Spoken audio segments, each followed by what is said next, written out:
গাছ 2 দিন করে আসছেন তারা গাছ কাটতে। এতদিন ছিল গাড়ি কোনো কষ্ট করে আসছে এখানে শরীয়তপুর জেলা গোসাইরহাট থানা চরদিপুর গ্রাম 4 নং ওয়ার্ডে।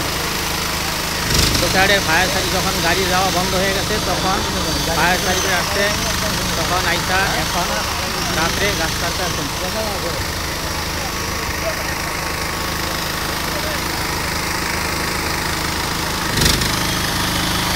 কিন্তু দিনের বেলা আসেন নাই, অল্প ছিল, এই জন্য যখন একবারে বন্ধ হয়ে গেছে আর এখন তারা আসছে, এখন আইসা এই অবস্থা।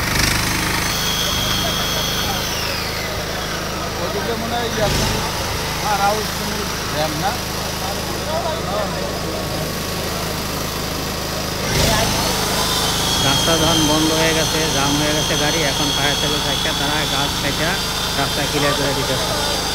শরীয়তপুর জেলা গোসাইরহাট থানা চরদিপুর গ্রাম 4 নং ওয়ার্ড, কালীগোলা সেতুর পাশে। কালীগোলা সেতুর পাশেই এই দুর্ঘটনা। গতকাল বন্যায় এই গাছটি পড়ে গেছিল, কিছুটা বাইজা ছিল, তারপরও মারাত্মকভাবে ছিল, অ্যাক্সিডেন্ট ভয় ছিল, কেউ অ্যালাউ করে নাই। যখন দেখছে রাস্তা বন্ধ হয়ে গেছে তাই এখন একটা ফায়ার সার্ভিসে রাস্তা ক্লিয়ার করে দিতে আসেন। শরীয়তপুর জেলা গোসাইরহাট থানা চরদিপুর গ্রাম 4 নং ওয়ার্ড, কালীগোলা সেতুর পাশেই।